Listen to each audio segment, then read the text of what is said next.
what is an OSM proof of concept? We encourage members to create demos and videos and demonstrations of using OSM in real live use cases for real workloads.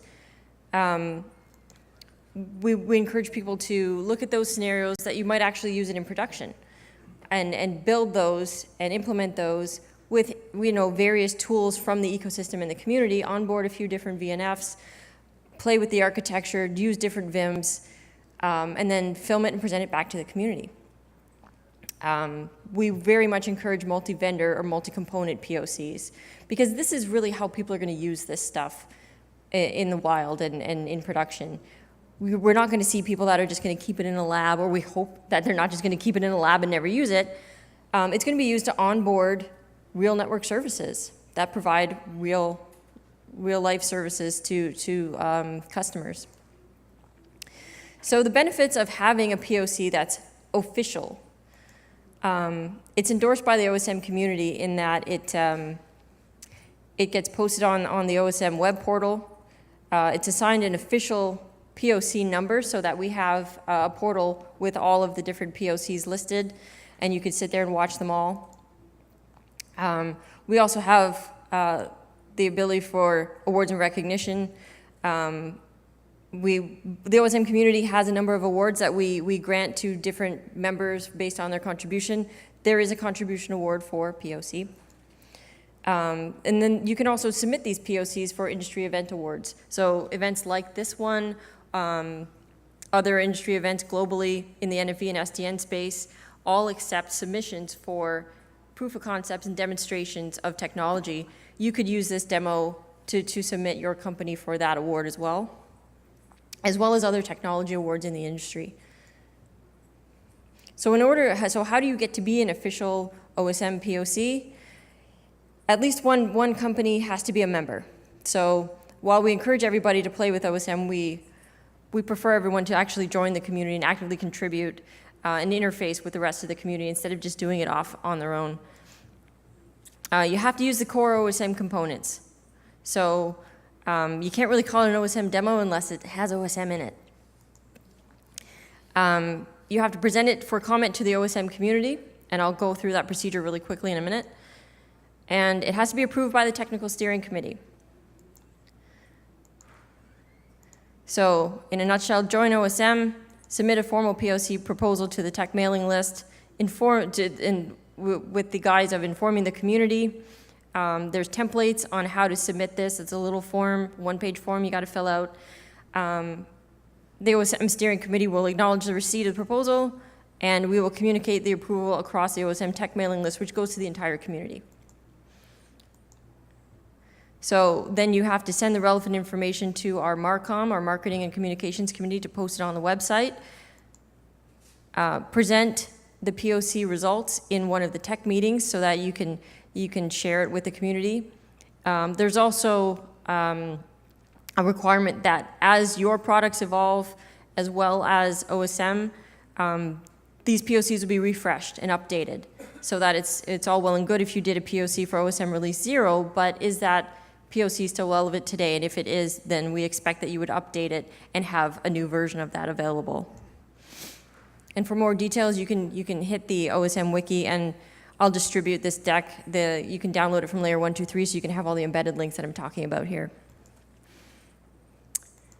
So the proposal itself must contain the following elements: the title, the team members, so these are the member companies that are all working together to build this POC. A short abstract, what is it that we're looking at? Well, what's the goal of this integration, and what's the network service that you're trying to display? What are the key takeaways what's the point you're trying to get across with this demo?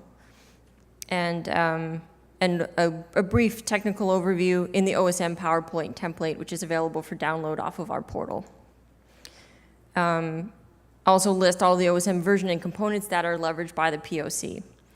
Well, a lot of POCs will really double click on a particular feature or component, and so because OSM is so modular, you may not have a full install base, depending on what the POC is. And then finally, the demo, the dates, the venues, and the links to the videos. So if it's posted on YouTube, let us know where it is so that we can share it with the world. If you plan to showcase it at an industry event because your company has a booth, let us know about that as well so that we can promote it and the marketing committee can start socializing it on social media as well as our web portal. So the marketing and communications committee will need the following information in order to promote your video publicly. Trademarks and permissions. Is there any kind of formal documentation required for us to release this? Is there any kind of NDA requirement for people to view this video? Is there some kind of secret technology in there that you don't necessarily want shared with the entire world? You have to let us know. Licensing of the components. Will all of the POC itself be contributed under Apache 2 in that can anyone else copy this proof of concept or leverage some of your documentation in order to reproduce it themselves or integrate it into their own architectures? If you're not comfortable with that, you have to let the marketing and communications committee know so that these types of things are not publicly shared. Press releases and public notifications. Will any of the POC participants, for example, provide quotes to our marketing communications committee who manages all of our press releases? A lot of these POCs are promoted in our press releases, and so we like to be able to have the member committee, the member companies provide quotes as well as recommendations. And we'd also like to know what are your marketing programs, if any, for promoting this POC so that we can make sure that the marketing communications committee aligns with these. And that's web, video, social media, events, etc. So here's an example of one of these POCs, and the one I'm going to run through now is the POC number 2, which was OSM Release 3 with VMware Integrated OpenStack in a MEC architecture. By MEC, we mean multi-access edge computing, so it's a distributed architecture where you have a centralized data center and a smaller data center elsewhere or at the edge. So the video I'm going to show you today, the actual POC itself, if you want to review it on our website, it'll go into a lot more detail than I will today, but effectively it shows that you can overlay different network services on a distributed MEC architecture. And the services that we showcase there are SD-WAN, Fortinet as an S gateway for vRAN at the edge, and the demo I'm going to walk you through today is video transcode at the edge using some open source software. And so here's the video. And I'm not going to do a live demo. This is going to be a video. Just for the sake of brevity, I've sped up a few sections like this login here. So logging into the open source Mano portal, it brings you to the dashboard. Now we're going to upload our VNF descriptor as well as our network service descriptor. So here it's packaged as a zip file. So for the purposes of this demo, we're not going to walk through how we actually build that package. We're going to assume that you already have your VNF onboarded to the platform. And so we select these zip files, we'll upload them, and see now they're uploaded into the catalog manager. And now you see it appear in the VNFD catalog list. When you click on it, you can see the topology of the VNF itself. In this case, it's a very simple one VDU VNF, just one little VM that has a video transcoder in it. Then you set the parameters for how you'd like it to be deployed and what you'd like the service to be called when you do that. And so that's what we're doing here in that toolbar down the right side. These are all the different parameters that you can set within OSM when you deploy a workload. And so some of those parameters are things that you're going to need to figure out from your Vim layer. And so here we're logging into VMware Integrated OpenStack because we need to know what the image name was and what the network name was. These are objects that already exist at your Vim layer. The network name is optional. So you can either leverage networks that already exist in your Vim, or you can configure OSM to create those networks at deploy time. And so here we find the image name as it's been uploaded. We called it Video Trans 3. And so this is a VM that contains the video transcoder software. And so see here we've referenced it by name. It's important that you align the image name with what's actually deployed in the Vim.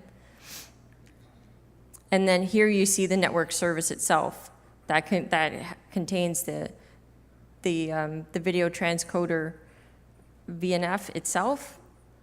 And it's a very simple service, just deploy it at the edge. And here we define that network name that we pulled out of the Vim because we want to make sure that this particular VNF sits on a particular network segment. And so here, we're going to instantiate or deploy it. And so we have to give this particular deployment a name. We called it Transcoder 1. You choose your resource orchestrator, and you also choose which data center you want to deploy it in. Now, this particular topology leverages the ability to use OpenStack availability zones to determine your workload placement. So in multi-access edge computing scenarios, you have a number of different edge data centers. That was how we managed to determine which data center we're deploying in from OSM. And so now it's deploying and it's already active. It's been active for 40 seconds. So now let's take a look at the network service that we've deployed.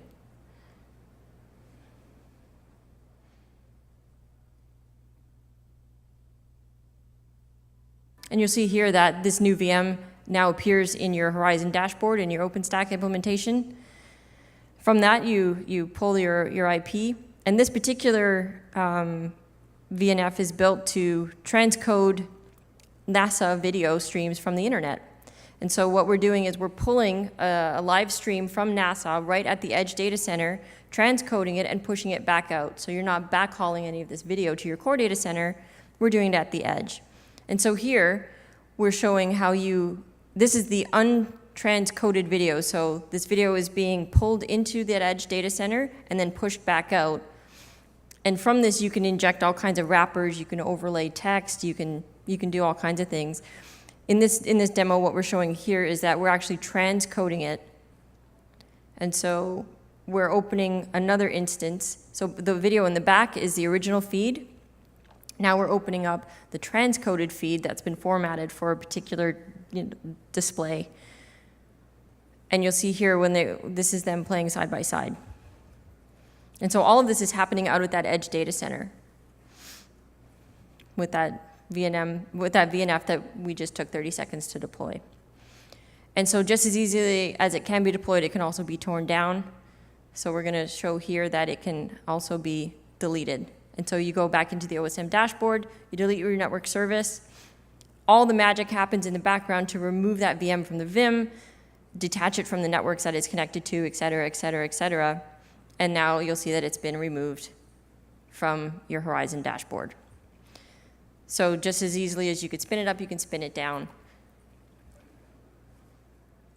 So in the interest of time, I'm now going to call up my colleague from Penza, who's going to show us another demo. My name is Ujjwal Setlur. I'm the CTO of Penza.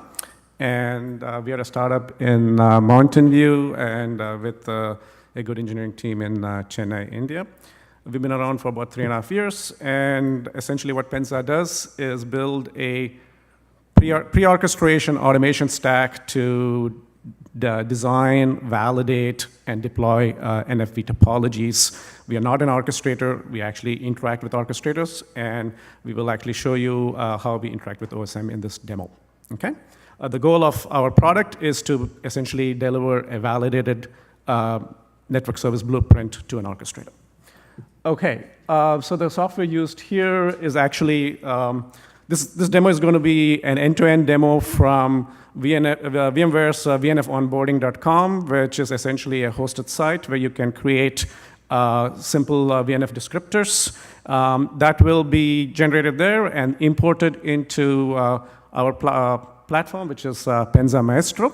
And then that will be, you'll create a network service out of those VNFs, and then you will validate it, and then you will send it over to OSM, and then just like Vanessa showed in the previous demo, you will hit the deploy button, and it will deploy on a VIO platform. So an end-to-end demo here, okay?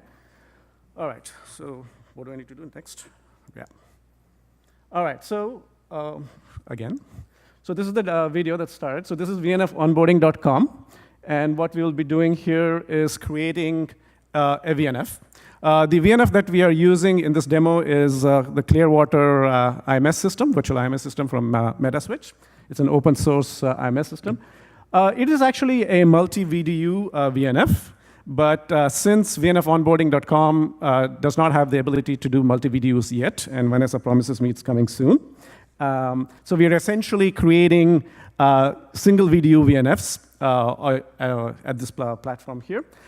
In the interest of time, since Clearwater has 6 VDUs, or 6 VNFs now, we have pre-created 5 of them, and we are creating the last one, which is Vellum. And here we are setting it up for the VIO platform. Okay? So this will generate a VNF descriptor file that will be importing into Penza Maestro. And while we are waiting for that to happen, Penza Maestro has its own capability to create VNF descriptors from scratch. We actually do support multi-VDU VNF creations, but we also have the ability to onboard existing VNF descriptor files, which is what essentially you're seeing here. Okay. So we are about to download this. Okay. And you're just checking everything is okay. And go click the generate button, I guess. All right, so that's downloading. And so this essentially has, so now VNFOnboarding.com is done. It has created a VNF descriptor file. And this is our platform, Penza Maestro. This is the catalog. Just like OSM has a catalog, we have something similar. We have onboarded the VNF here, and that's the graphical representation of that VNF. It actually has support for multi-VDUs, but since we created a single VDU VNF, you see only one single VDU over there. We can set up various, the cloud init, or how do you configure it things. In this particular case, it is a cloud init script to set up the VNF once it's done. This is a prescribed workflow, a prescriptive workflow of the VNF creation. One thing that we do when we onboard a VNF is also ask that you define a KPI parameter to it. And the reason we do that is beyond VNF onboarding and network service design, our platform also has the capability to do capacity planning and estimation of resource consumption, understanding what happens if you want to scale up or scale down, how much hardware you need underneath in your underlying NFVI infrastructure. And that is why we actually ask, okay, what is this VNF capable of, right? What is it a number? Is it a number of users? Is it a number of sessions? Things like that. In the background, what it's essentially doing is it's creating a VNF descriptor file. We follow the Etsy specs fairly closely with a few deviations. I think everybody has some deviations or the other, but we try to stay honest as much as possible. You can create anti-affinity, affinity policies here. You can create performance flavors, instantiation flavors, all of that. The goal here is to abstract the user from having to understand Tosca too much or even understand the nitty-gritty details of an Etsy spec, right? So we want to make this as user-friendly as possible. So now we have, it's essentially is onboarded the VNF descriptor there, and you will see that the other VNFs are already onboarded there. So those are the various ones that came in from VNFOnboarding.com. Just to give you an example of what our model looks like, we use Tosca, YAML, just like a lot of other people, with a few additions to add to our functionality. All right, so now we come to the network designer space, and here we have pre-configured a IMS system over here, and we're going to add the last VNF that we needed. So remember, I told you Clearwater consists of 6 VNFs. And we're going to add the 6th VNF that we just onboarded, which is Vellum. We're going to drop it in here. And then one key thing here is that we actually have a validation function. As I said, our goal is to provide a validated blueprint. And so we are building out a validation functionality in Penza that essentially walks through the network service that you're designing, and it'll call out any errors that you might have. In this particular case, there was IP address was not set. So essentially, it was not hooked up to the appropriate network. And now we have a validated network service design. On the left side here, you see some examples of network services that are not validated, that have errors in them, and I'm happy to show you that offline to give you more information if you want. Now we have a validated network service design, and now we get to actually export that to OSM, which is why I'm talking to you guys here, because this is an OSM proof of concept, right? Otherwise, Vanessa will say, hey, where's OSM? So we have exported both the VNF descriptor and the network service descriptor. We have imported the network service descriptor and the VNF descriptor into OSM, and which is what we are doing right here. And there are some that are already onboarded, but now we will do the last one. So that's the Vellum one that we're going to just do. So that just got onboarded rather. And now the network service is going to come in as well. So that is the single VDU VNF that we had onboarded, right?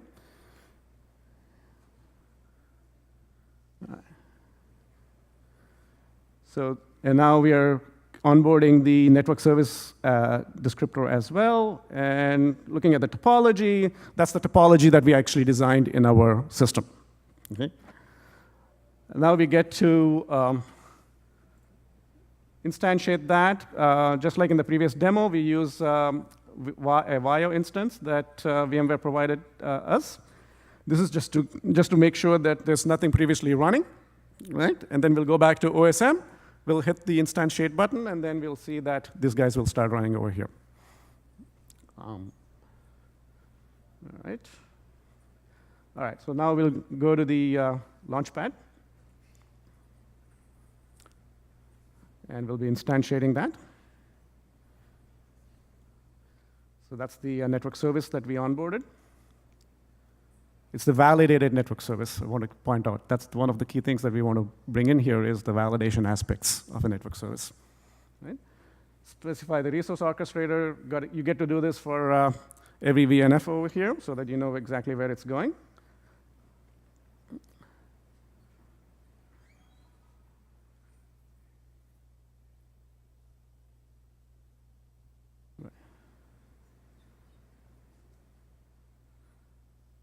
All right, so now we specify the network name as well, just like Vanessa said in the last demo. We want it to go bind to an existing network in VIO. And now we have essentially instantiated a 7 VDU VNF, 6 of them in Clearwater, and then we also had a DNS service because Clearwater is very dependent on a DNS service. So we had bind in there as a VNF. And you can see that the network services, that the IMS network service is instantiated. The demo doesn't show a call go through yet, but it should work because once you set up the floating IPs and things like that, you should be able to do an IMS call. So this is essentially the end-to-end demo. We went from VNFOnboarding.com, generated a VNF descriptor package, imported that into Penza Maestro. We created a VNF descriptor there as well. We created a network service descriptor. We validated that network service descriptor. And the validation that I showed you here very briefly was that there was an IP address missing, and but that's a very simple thing. We can actually do fairly complex things, such as inter-VNF dependencies. I mentioned that Clearwater requires bind or a DNS service. And we can actually check for whether a DNS service exists in the network service or not, or whether you have connected 2 ports incorrectly, for example, maybe a control port to a data port, or you have IP address mismatches, things like that. So validation is actually a key component of what we do. We do that both statically and dynamically. I didn't show you the dynamic aspect of it, but we have a sandbox environment that you can bring up and actually run traffic tests to make sure that your network service design is up to snuff or not. Once you're satisfied with that network service, you can export that to your target orchestrator of choice, in this case, OSM. And then it goes on to the VM. So with that, this is the demo that concluded. And thank you very much for your time. If you have any questions, please feel free to ask either now or offline.